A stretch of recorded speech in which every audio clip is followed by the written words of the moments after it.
요한복음 2장 1절로 12절의 말씀으로 우리에게 주시는 하나님의 말씀에 함께 은혜 받기 원합니다. 오늘 본문의 말씀은 갈릴리 가나에 혼례가 있어서 오늘 그 혼례에 예수님의 어머니와 또 예수님과 그 제자들도 혼례에 청함을 받은 그 내용을 말씀해 주고 있습니다. 예수님께서 이제 그 혼인잔치에 참여를 하셨는데 예수님의 어머니와 예수님이 참여한 것을 보면 오늘 그것은 그 친척 가운데 어떤 그 잔치가 아니었느냐라고 그와 같이 볼 수 있습니다. 그런데 이 혼례 잔치에 참여를 했는데 어떤 일이 이루어졌냐면 3절에 보니 포도주가 떨어진지라 라고 말씀합니다. 잔치의 포도주가 떨어지게 된 거예요. 오늘 우리로 말하면 그 잔치가 벌어졌는데 그 잔치의 음식이 떨어지는 그와 같은 일이 발생하게 된 것입니다. 그 잔치의 음식이 떨어지면 어떻게 됩니까? 잔치가 망치는 것이죠. 그 잔치가 제대로 이루어질 수 없는 것입니다. 그런데 지금 포도주가 떨어지는 그와 같은 문제가 그 혼인잔치에 이루어지는 상황을 보게 됩니다. 그랬더니 오늘 3절에 보니 예수의 어머니가 예수에게 이르되 저들에게 포도주가 없다라고 말씀합니다. 포도주가 떨어졌는데 갑자기 예수님의 어머니가 그 예수에게 말하기를 저들에게 포도주가 없다라고 그와 같이 말하고 있는 거예요. 지금 포도주가 떨어진 그 상황을 왜 예수의 어머니는 예수님에게 말씀하고 있느냐라는 것이죠. 오늘 예수의 어머니는 그 일을 예수님께서 해결해 주시기를 간청하여 부탁드리고 있는 것을 보게 되는 것입니다. 어떤 믿음에서 예수님의 어머니가 예수에게 이와 같이 말하였을까요? 어디서 당장 포도주를 만들어 올 수도 없는 것이고 어디 가서 포도주를 당장 사서 구해 올 수도 없는 그와 같은 상황 속에 예수의 어머니는 예수님에게 저들에게 포도주가 없다라고 그와 같이 말하십니다.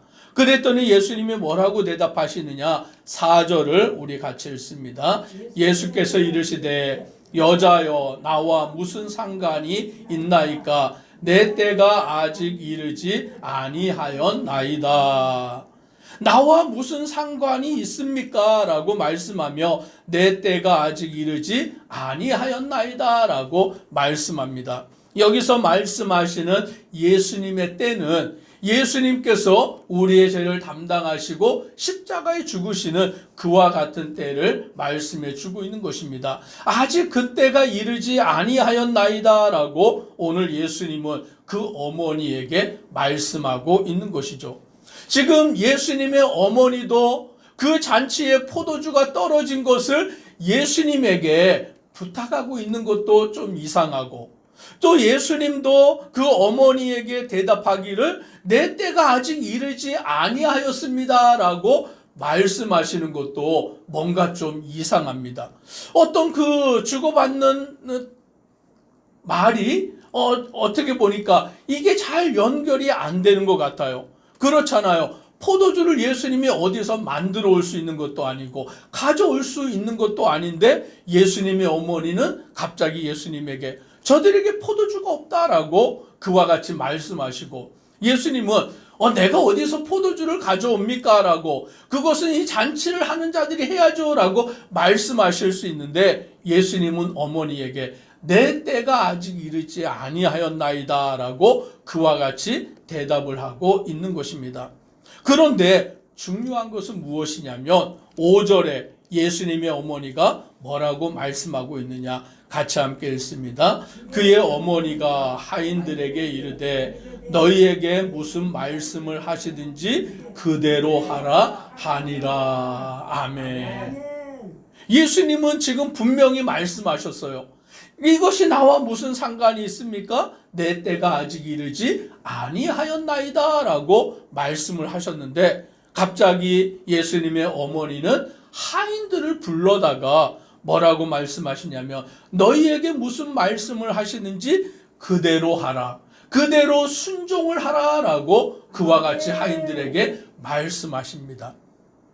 연결이 지금 매끄럽지 않아요. 오늘 그 대화가 서로 자기 말만 하고 있는 것 같이 보여집니다. 그럼에도 불구하고 지금 이 사건 가운데서 중요한 것이 무엇이냐라고 할 때에 오늘 예수님의 말씀에 그것이 어떠한 말씀이든지 그대로 하라라고 예수님의 어머니가 하인들을 향하여서 명령하고 있는 것을 보게 됩니다. 오늘 우리는 주님의 말씀이 그대로 이루어지는 것을 믿는 자 되기를 주의 이름으로 축복합니다. 말씀을 듣고 말씀을 그대로 순종하고 말씀이 이루어지는 것을 소망하는 것이 바로 우리 성도의 마땅한 삶의 모습인 것을 보게 되는 것입니다. 오늘 6절에 보니까 거기에 유대인의 정결 예식을 따라 두세 통 드는 돌 항아리 6이 놓였는지라 라고 말씀합니다. 유대인들은 그 집에 남의 집에 갈 때마다 무엇을 하냐면 손과 발을 씻는 그 행위를 통하여 자신을 정결케 하는 것입니다. 오늘 그 손과 발을 씻는 정결 예식을 통하여서 자기들을 정결케 하는 그와 같은 일을 행하는데 오늘 말씀해 보니 그 예식을 따라 두세 통 드는 돌 항아리 6이 놓였다라고 말씀합니다. 6개의 돌 항아리가 그와 같이 놓여져 있는데 오늘 이 6이라는 숫자는 우리가 잘 알듯이 불완전함을 나타내는 거죠. 7이라는 숫자가 완전수고 7이라는 숫자가 하나님의 완전하심을 나타내면 6이라는 숫자는 불완전한 그 인간의 수를 나타내주고 있어요. 그래서 지난번 요한계시록의 말씀을 통하여서 666이라고 말할 때 그것은 그 6이라는 숫자를 통하여서 이것은 인간의 불완전함을 상징하는 것을 말씀드렸습니다. 즉 정결 예식을 따라 그 돌 항아리에 물을 담아 놓아 자기의 손을 씻는 이 일은 우리를 온전히 정결하게 만들 수 없는 거예요. 일시적으로 물에 손을 씻어서 우리를 깨끗하게 만들 수는 있지만 이것은 완전한 것이 아니다라는 것이죠. 또 씻어야 되고 또 씻어야 되고 매번 그것이 반복되어야 되는 인간의 연약함을 보여주고 있는 것입니다. 그때 예수님은 그 항아리에 물을 채우라라고 말씀하시고 이제는 떠서 연회장에게 갖다 주라라고 명하시는 것을 보게 됩니다. 예수님의 말씀대로 그 돌 항아리에 물을 채우고 그리고는 사람들이 손을 씻는 발을 씻는 그 물을 떠다가 연회장에게 갖다 주었더니 그 물을 마셔본 연회장이 뭐라고 말합니까? 오늘 9절과 10절 같이 함께 읽습니다. 연회장은 물로 된 포도주를 맛보고도 어디서 났는지 알지 못하되 물 떠온 하인들은 알더라. 연회장이 신랑을 불러 말하되 사람마다 먼저 좋은 포도주를 내고 취한 후에 낮은 것을 내거늘 그대는 지금까지 좋은 포도주를 두었도다 하니라. 아멘. 이 항아리에 담긴 그 물이 포도주로 변하게 되는 하나님의 역사가 이루어졌는 줄 믿습니다. 오늘 이것은 놀라운 사건인 것이죠. 오늘 그 불완전한 상황 속에서 잔치는 벌어졌지만 포도주는 없고 오늘 그 포도주를 당장 만들 수 있는 상황은 안 되고 또 돌 항아리에 그 6개의 항아리에 물을 떠다 채우는 이것은 인간의 불완전한 모습일 수밖에 없는 것입니다. 그러나 예수님의 말씀대로 순종하였더니 예수님이 명하신 대로 행하였더니 그 인간의 불완전함이 그 인간의 어떠한 그 부족한 그 일들이 그 단지 물이었던 그 항아리의 물이 변하여서 포도주가 되는 역사가 나타나는 줄 믿습니다. 아멘. 그 상황의 문제가 단숨에 해결이 되었을 뿐만이 아니라 연회장은 그것을 맛보았을 때에 처음 꽃보다 나중의 것이 더 좋은 포도주다라고 말하며 그와 같이 칭찬하게 되는 것을 우리는 알게 되는 것입니다. 오늘 우리의 인생에 많은 불완전한 모습이 있을 수밖에 없습니다. 오늘 우리 인간은 여전히 죄 아래 놓여서 그 죄로 말미암아 멸망할 수밖에 없는 불완전함 가운데 살아갈 수밖에 없는 것입니다. 우리의 인생 가운데는 포도주가 없는 것과 같은 그 상황 가운데 놓일 수밖에 없는 것이 오늘 우리의 인생인 것을 잘 알고 있습니다. 그래서 우리는 그 문제들 가운데 살아가고 있는 것이죠. 나 개인에게도 우리 가정에도 이 사회에도 모든 곳에 문제가 없는 곳이 없는 그와 같은 인생을 우리는 살아갈 수밖에 없는 것입니다. 그때에 예수님의 어머니가 예수님에게 그것을 고하고 오늘 그 문제의 해결점이 예수님에게 있는 것을 믿고 오늘 그 하인들에게 예수님의 말씀대로 그대로 행하라라고 행한 것처럼 오늘 우리는 예수님만 바라보는 자 되기를 주님의 이름으로 축복합니다. 오늘 우리의 모든 문제의 해결점이 예수님에게 있는 거예요. 왜냐하면 예수님은 누구십니까? 하나님이시기 때문이죠. 그래서 요한은 요한복음 1장 1절에 태초에 말씀이 계시니라 라고 말하며 이 말씀이 하나님과 함께 계셨으니 이 말씀은 곧 하나님이시다라고 말하여 주고 있습니다. 즉 요한은 지금 예수님을 그 당시의 사람들에게 누구로 소개하고 있냐면 하나님으로 소개하는 거예요. 오늘 예수님은 태초에 말씀이셨고 말씀으로서 하나님과 함께 계셨고 그분이 하나님이시다라고 오늘 요한은 그 시대의 사람들에게 예수님을 증거하고 있는 것입니다. 오늘 우리는 예수님을 하나님으로 믿고 영접하는 자 되기를 주의 이름으로 축복합니다. 오늘 그런데 유대인들은 예수님을 하나님으로 받아들이지 않죠.